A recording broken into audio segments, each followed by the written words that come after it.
जी नमस्कार, मैं सुधीर वर्मा। स्वागत है आप सभी को अपने चैनल गेन गोल इंस्टीट्यूट में। जैसा कि मैं आप सभी को आज यह वीडियो इसलिए प्रेजेंट कर रहा हूँ, इस वीडियो का उद्देश्य यह है कि हम सभी जो भी ट्रांजैक्शन करते हैं उस ट्रांजैक्शंस में हम कितना सेफ हैं। हम अभी एंड्रॉयड मोबाइल जो यूज करते हैं या लैपटॉप यूज करते हैं, उन लैपटॉप पे या एंड्रॉयड मोबाइल पे जो एक्टिविटी करते हैं क्या वो एक्टिविटी सेफ है। जैसे कि आज ही शाम के टाइम में ही मैं जब अपने इंस्टीट्यूट से घर जा रहा था तो मेरे एक फ्रेंड का कॉल आया था और उस कॉल में मेरा दिल दहकाने वाली एक घटना मुझे सुनाई दिया। जिसने जो घटना वो मुझे शेयर किया, वो घटना ये था कि उसके अकाउंट से कुछ पैसे, अभी जो कंडीशन चल रहा है उस कंडीशन में जिसके पास जितने भी पैसे हैं वो बहुत इम्पोर्टेंट है, क्योंकि बहुत सारे सुविधाएं अभी हैं जिससे कि कुछ अर्निंग होते थे। जैसे बिजनेसमैन का बिजनेस बंद पड़ रहा है। जो कंडीशन हम लोग के साथ चल रहा है वो पूरा देश झेल रहा है, पूरा विश्व झेल रहा है। और उस कंडीशन में मान लीजिए किसी के पास कुछ पैसे बचे हुए हैं और वो पैसा कोई दूसरा उसको चुरा ले जाए, चुराना ही कहेंगे ना उसको, उसके अकाउंट से बिना परमिशन के वो पैसे डिडक्ट हो गए। यदि उसके द्वारा बैंक में कॉल किए गए, जबकि वो हमसे शेयर किया कि वो कोई ऐसा एक्टिविटी नहीं किया था, लेकिन मैं इस बात को थोड़ा मैं उसको रिमाइंड कराया और आप सभी को मैं इतना सोचा कि मैं कुछ बताऊं ऐसी चीज़ें जो कि मतलब इम्पोर्टेंट है इस लिहाज से कि जो हम लोग कर रहे हैं हम लोग को पता नहीं होता है और बहुत जानते भी हैं तो जानने में नासमझी हो जाती है। तो ऐसे ही इस वीडियो के माध्यम से कुछ मैं आप सभी को महत्वपूर्ण चीज़ें शेयर करने वाला हूं जिससे कि आप सभी सुरक्षित रह सकते हैं। जैसे कि मेरे इंस्टीट्यूट का और मेरा खुद का ही यह लक्ष्य है कि जो भी मुझसे जुड़ा जितना हो सके मैं उसका किसी न किसी माध्यम से मदद कर सकूं, चाहे वो अपने वीडियो के माध्यम से चाहे किसी और माध्यम से। हाँ, रही बात कि इंसान होने का फर्ज भी तो यही होता है जैसे कि हम किसी का हेल्प करें किसी न किसी जरिया से। तो मैं आप सभी को इस वीडियो के माध्यम से यही बताऊंगा कि हम सभी क्या करते हैं जो नहीं करना चाहिए और करने से पहले क्या सावधानियां हम लोग को बरतनी चाहिए। जब हम लोग अपने मोबाइल पर पेमेंट सर्विस के लिए या बैंकिंग सर्विस के लिए बहुत सारी फैसिलिटी हैं, जैसे कि यूपीआई है, नेट बैंकिंग है, डेबिट कार्ड या क्रेडिट कार्ड, इन सब चीज़ से हम जब ट्रांजैक्शन करते हैं तो फर्स्ट ऑफ ऑल सबसे पहले हम लोग क्या करें, उस ट्रांजैक्शन को किस थर्ड पार्टी को किसको पेमेंट कर रहे हैं वो वैलिड पर्सन होना चाहिए। ऐसा ना हो कि हम किसी इनवैलिड जगह पर एंट्री कर रहे हैं और वह एंट्री किसी थर्ड पार्टी को अननोन पर्सन के पास जा रही है और वो उसका मिसयूज करता है। आप सभी बोलेंगे कि कैसे वो पॉसिबल है। तो देखिए, सपोज कीजिए आप किसी फॉर्म को फिलअप कर रहे हैं, यदि वो फॉर्म रियली में पब्लिश है, यानी कि यदि कोई वैकेंसी का है या कोई आपके किसी पद, जैसे कि अभी एग्जाम्पल के लिए जो हुआ था कुछ दिन पहले मेरा ही एक स्टूडेंट है, उसके साथ ऐसी हादसा हुई। बैंक के साथ कई चक्कर लगाया लेकिन अभी तक उसके पैसे का कोई पता नहीं चला है। बैंक बोल रही है कि आप खुद ही उसको ट्रांजैक्शन किए हो तो मैं कुछ नहीं कर सकता।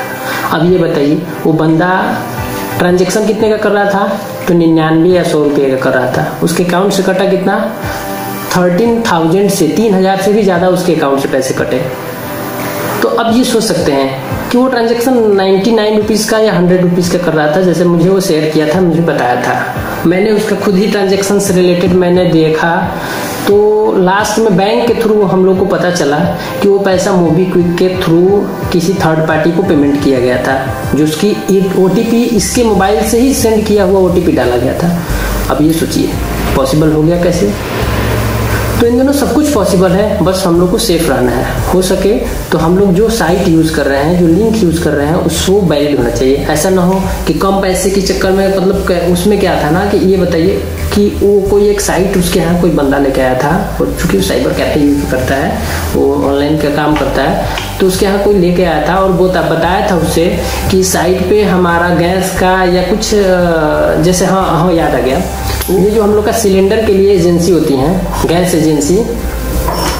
एजेंसी बुकिंग के लिए गैस एजेंसी लेने के लिए एक फॉर्म भरा जा रहा है। अब ये बताइए, जो भी पब्लिक होला, पब्लिकली होगा, पब्लिश होगा, सबको पता होगा। तो जब सबको पता होगा या उसका कुछ ना कुछ ऐड आएगा, वो वैलिड है, वो वैलिड होना चाहिए। उसका कुछ ऐड आईडी होगी, जब वो पब्लिश होगा उसका कुछ ना कुछ डेट फिक्स होगा कि हाँ अब उसको कहीं से वो लिंक मिल गया, वो लेके आ गया, पेमेंट किया तो उसको फंस गया। तो ये तो छोटी सी बात हो गई, लेकिन फंसने की बात हो गई, और इस बात को हम लोग ध्यान नहीं देंगे, इग्नोर करेंगे तो हम सभी में से कोई ना कोई फंस सकते हैं। या दोस्तों, एक एग्जांपल मैं और आप सभी को शेयर करना चाहता हूँ। वो एग्जांपल ये है, हाल ही में मेरे ही पास एक और कांटेक्ट पे ही, मतलब मेरे ग्रुप से जो जुड़ा था, मेरे यहाँ एक मैसेज किया कि मेरे ही द्वारा एक मेरे दोस्त को कुछ पेमेंट किया गया है, और वो पेमेंट दोस्त कह रहा है कि मुझे नहीं मिला है, जबकि वो दोस्त कहीं फंसा पड़ा था। वो ऐसा चीज़ें उसको टेक्स्ट किया था, मैसेज में आया था। तो ये हुआ कैसे? अब आप सभी को थोड़ा ये बातें मैं जो भी बताया थोड़ा उलझाऊ टाइप का लगा होगा, लेकिन मैं उसको थोड़ा सुलझा दे रहा हूँ। बात ऐसे हुआ कि उसके फेसबुक अकाउंट पर मैसेंजर पे मैसेज आया कि दोस्त मैं जहाँ भी हूँ थोड़ा मैं फंसा हूँ, मुझे अर्जेंट में 10,000 रुपये की ज़रूरत है, तो कृपया करके मुझे 10,000 रुपये दे दो। दोस्त समझा यार रियली दोस्त फंसा है तो मुझे पैसे दे देने चाहिए। तो उसने क्या किया, उसको पैसे के लिए बताया कि बताओ मैं पैसे कैसे शेयर करूं। तो जो टेक्स्ट किया था, जो उसको मैसेज किया था, उसने फिर एक मोबाइल नंबर उसको सेंड किया, और उसके दोस्त ने सोचा कि यार 10,000 इसको ज़रूरत है, तो उसने क्या किया, उसको 6,000 रुपये सेंड किया। ये हाल फिलहाल की घटना है। ये सब चीज़ें मेरे पास प्रूफ के तौर पे पड़ी हुई हैं, क्योंकि जिस मोबाइल से मैं वीडियो रिकॉर्ड कर रहा हूँ उस मोबाइल में ही ये सब चीज़ें मेरे पास है। कोशिश करूँगा कि मैं आप सभी को डिस्प्ले पे वो रिप्रेजेंट कर सकूँ। तो उसने क्या किया कि अब वो शेयर किया उसको 6,000 रुपये। नेक्स्ट डे चूंकि वो कॉल किया था उस टाइम पे अपने फ्रेंड को, और उसका जो फ्रेंड उसको मतलब पैसे के लिए रिक्वेस्ट किया था, उसका मोबाइल स्विच ऑफ आ रहा था। तो उसने सोचा कि हो सकता है कोई प्रॉब्लम है, तो उसने 6,000 रुपये सेंड कर दिए। नेक्स्ट डे मॉर्निंग में शायद उससे बात हुआ, तो उसने बोला कि यार मैं तो तेरे को 6,000 रुपये, क्या प्रॉब्लम था, तूने बताया नहीं बढ़िया से टेक्स्ट पे, 6,000 रुपये मैंने तुझे सेंड किया, क्या है अभी तो तुम मैनेज सही है ना, सही से है ना, तू मैनेज कर लिया अपनी प्रॉब्लम। उसने कहा यार मुझे कहाँ तुम पैसे शेयर किए हो, मुझे पैसे कहाँ मिले। अब वो बेचारा समझ में फंसा, पूरा डाउट, आखिरकार पैसे गए तो कहाँ गए, मैं तो शेयर किया, उस नंबर पे कॉल भी कर रहा था, कॉल जा भी रहा था, कोई पिक नहीं कर रहा था, पिक भी कर रहा, बात नहीं कर रहा। अब बताओ कंप्लेन भी करे तो कॉल की क्या कर सकता है। हो सकता है आप सभी को ये भी जानकारी हो सकता है, जो पेमेंट जिसको मिला होगा उसको ये बात की जानकारी नहीं होगी, उसके अकाउंट से फिर वो कहीं और ट्रांसफर कर लिया होगा, उसको भी जानकारी नहीं होगा। यदि मैं उसको अभी कंप्लेन करूँ, FIR करूँ, उस पर यदि कुछ भी प्रॉब्लम है तो फिर तो जाहिर सी बात है मित्र, सावधान रहेंगे, सावधानी से बच सकते हैं, वरना तो जो बचा है वो तो जाएगा ही जाएगा। तो ऐसे देखिए, नेक्स्ट टॉपिक मेरे द्वारा और भी बताया जा रहा है, तो ध्यान दीजिए। दूसरी कंडीशन, दूसरी जानकारी, हम सभी जो भी मोबाइल पे या कहीं भी नेट बैंकिंग यूज करते हैं, तो हो सके तो नेट बैंकिंग खुद के ही सिस्टम पर यूज करें, और उसमें भी ध्यान रहे कि वो सिस्टम कोई दूसरा यूज ना करे। ये तो बात है। नेट बैंकिंग बहुत लोग फिलहाल यूज करते हैं मल्टीनेशनल जगह पर, लेकिन फिलहाल अभी हम जिस लोकेशन में हैं, मुझे जहाँ तक ये जानकारी देना है, यहाँ पर बहुत सारे लोग ऐसे नहीं हैं जो कि नेट बैंकिंग यूज करते हैं। लेकिन हाँ, अब आते हैं तीसरी बात पे। नेट बैंकिंग तो हो गई, किस लिंक पर क्लिक करना है। हाँ, हम लोग को कभी प्राइस की बात दिया जाता है, ऑफर दिया जाता है कि आपको 10 GB डेटा मिल जाएगा, 20 GB डेटा मिल जाएगा। तो उस वाले कंडीशन में जो लिंक है उसको पहले परखिए, जानिए कि हाँ ये लिंक आप लोग के लिए वैलिड है। यदि वो लिंक आपको किसी ग्रुप में मिल रहा है, या अब वो ग्रुप जो है वो आपके लिए कितनी वैलिड है, यदि आपको जो बंदा दे रहा है क्या उसको यूज़ किया है। यदि ज़्यादा आप लोग को इसमें ललक है कि नहीं हमें उसको टच करना है, तो पहले उसके बारे में आप पड़ताल कर लीजिए, जांच लीजिए, तब जाकर उसको टच करिए। कुछ दिनों पहले अभी एक लिंक चल रहा था कि आप 3 GB डेटा जीत जाएंगे, 10 GB जीत जाएंगे, 5 GB जीत जाएंगे।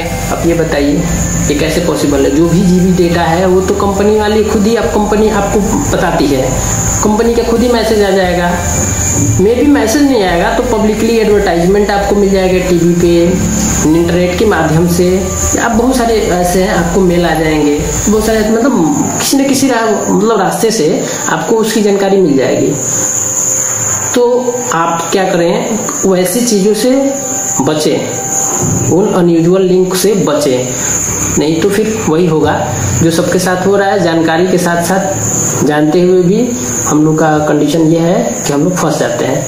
तो हो सके तो जानते हुए फंसने की काम न करें। अब आते हैं नेक्स्ट टॉपिक, चौथा कंडीशन।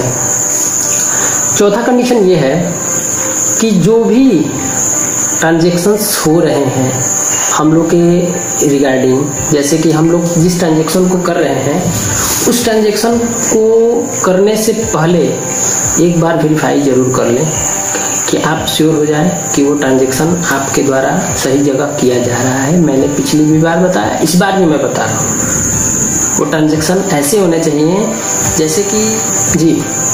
चौथी जानकारी के बारे में हम लोग चलते हैं। चौथी जानकारी ये है कि हम लोग यदि मे भी इंटरनेट यूज़ कर रहे हैं और उसमें कोई ऐड हम लोग को मिल रहा है, तो उस ऐड में यदि कोई लालच की बातें हैं, आप इस पे आइए, रजिस्टर कीजिए, ये कीजिए। हाँ, रजिस्टर वाली बात भी आ गई। हम लोग बेवजह कहीं ना कहीं रजिस्टर करते हैं। यदि रजिस्टर करने का मतलब है कि हम लोग अपनी इंफॉर्मेशन शेयर करते रहते हैं, तो वो बातें क्या है कि वो बातें कहीं ना कहीं स्टोर होती हैं। और ज़्यादातर हम लोग के मोबाइल में कुछ ऐप्स भी ऐसे होते हैं जो कि हम लोग के डेटा को क्या करती हैं, लीक करती हैं। तो मेरे द्वारा आप सभी को आज ये भी सजेस्ट किया जाएगा, किसी भी अनयूजुअल लिंक पर क्लिक करके हम लोग क्या करते हैं, रजिस्ट्रेशन करते हैं। हम लोग को पता होता है, हम लोग जानते हैं कि क्या करेगा, थोड़ा बहुत हमारी जानकारी ले लेगा और क्या कर सकता है वो, हमारे पैसे थोड़े ना ले जाएंगे वो मेरे अकाउंट से, क्योंकि हम तो अकाउंट नंबर वहाँ पे डालने वाले नहीं है। तो हम लोग बहुत चतुराई करते हैं ऐसा। लेकिन नहीं, यदि आपको ज़रूरत है उस चीज़ को तब भी आप वहाँ पर विजिट करें, किसी भी वेबसाइट पर विजिट करें, उस पर अपनी इंफॉर्मेशन फीड करें, तब जाके सबमिट करें। अन्यथा यूज नहीं है तो बेवजह कर वहाँ पर अपने सबमिट करने की, अपनी इंफॉर्मेशन शेयर करने की ज़रूरत नहीं है। यहाँ तक कि आपके मोबाइल नंबर, जी हाँ, मोबाइल नंबर, 5वीं जानकारी अभी इसी में, अपनी मोबाइल नंबर हो या अपना आधार नंबर, UIDIA आधार नंबर, जो आधार बहुत इंपॉर्टेंट हो गया, हम लोग के अकाउंट से लिंक हो गया है। तो साथ में वो क्रेडिट कार्ड या डेबिट कार्ड का number, pin number, account number, ये सब जानकारियाँ हम लोग बहुत चालाक हैं, हम लोग की चालाकी का कोई वो नहीं है। तो उस चालाकी में हम लोग क्या करते हैं, अपने कॉन्टेक्ट लिस्ट में सेव कर लेते हैं उसे। अब यदि वो चीज़ हम अपने कॉन्टेक्ट लिस्ट में सेव कर लेते हैं तो क्या होता है, मे बी हम लोग के मोबाइल पे जो भी कॉल्स आते हैं उसमें कई सारे कॉल फेक भी होते हैं। उस फेक कॉल को 10 सेकेंड, आप सभी को पता भी होगा तो ठीक है, नहीं पता है तो जान लीजिए, यदि किसी का कॉल 10 सेकेंड तक रिसीव करके हम लोग सुन रहे हैं तो उस 10 सेकेंड में हम लोग के मोबाइल की पूरी डेटा थर्ड पार्टी यानी जो बंदा कॉल किया है उसके यहाँ तक पहुँच जाता है, उसके एक्सेस में आ जाता है। जान के बड़ा हैरानी हो रही होगा आप सबको, लेकिन ऐसा होता है। मेल फिशिंग, पासवर्ड फिशिंग, बहुत सारी चीज़ें हैं, ऐसे बहुत सारी कंडीशंस हैं जो कि ऐसे होते हैं। और उस कंडीशंस को ही हम लोग को सावधानी बरतना है, क्योंकि मोबाइल इन दिनों जितनी आसानी की चीज़ है, हमारे काम को जितना आसान करता है उतना खतरनाक भी बनाता है। खतरनाक क्यों बनाता है, तो जागरूकता न होने पर। खुशी और हंसी की बात यह है कि मेरे द्वारा ही एक कोर्स चलाया जा रहा है, साइबर सिक्योरिटी कोर्स, जो कि वो कोर्स मुझे कहाँ से मिल रहा है, मुझे एक मेरे पार्टनर में, मेरा इंस्टीट्यूट जिसके मतलब एक्सेस पे चल रहा है फिलहाल में, CSC एकेडमी के थ्रू, तो वो पब्लिश किया है। वो कोर्स का प्राइस है, लेकिन मैं उसको फ्री में शेयर कर रहा हूँ। फ्री में मैं उस पर टाइम देता हूँ, एडिटिंग करता हूँ, उस पर जो भी इंफॉर्मेशन फीड करना आता है मैं फ्री में यूट्यूब पे शेयर करता हूँ। लेकिन वो मेरा अभी तक बहुत लोग नहीं देख पाते हैं। तो उसका रीज़न क्या है, क्योंकि उसमें एंटरटेनमेंट नहीं ना है, उसमें जानकारी है। और जानकारी सबको अच्छी नहीं लगती है। जानकारियाँ इसलिए अच्छी नहीं लगती हैं क्योंकि वो तो अभी उन लोगों को पता है कि ये हमारे यूज़ की चीज़ नहीं है। अब यूज़ की चीज़ कब बनेगा, जब वो फंस जाएंगे उस टाइप की चीज़ों में। तो उम्मीद करते हैं और मैं रिक्वेस्ट भी करूँगा और हमेशा ये भी चाहूँगा कि आप सभी ऐसा मतलब ना फंसे कभी ऐसे कंडीशन में, क्योंकि ये कंडीशन बहुत ही बैड कंडीशन होता है। उस टाइम पे हम लोग के इम्पोर्टेंट मनी जो हम लोग सेव करते हैं बैंक में, उस बैंक से कोई चुरा ले तो बहुत हार्ड फील होता है। तो ऐसा ना हो। तो हाँ, आप लोग क्या करें, अपनी जो भी एक इंफॉर्मेशन हो अपने कॉन्टेक्ट लिस्ट में सेव ना करें। हो सके तो उसको रिमेम्बर कर ले, याद कर ले। पासवर्ड खास करके पासवर्ड और पिन नंबर, एटीएम नंबर, ये सब चीज़ें मतलब अपने कॉन्टेक्ट लिस्ट में सेव ना करें।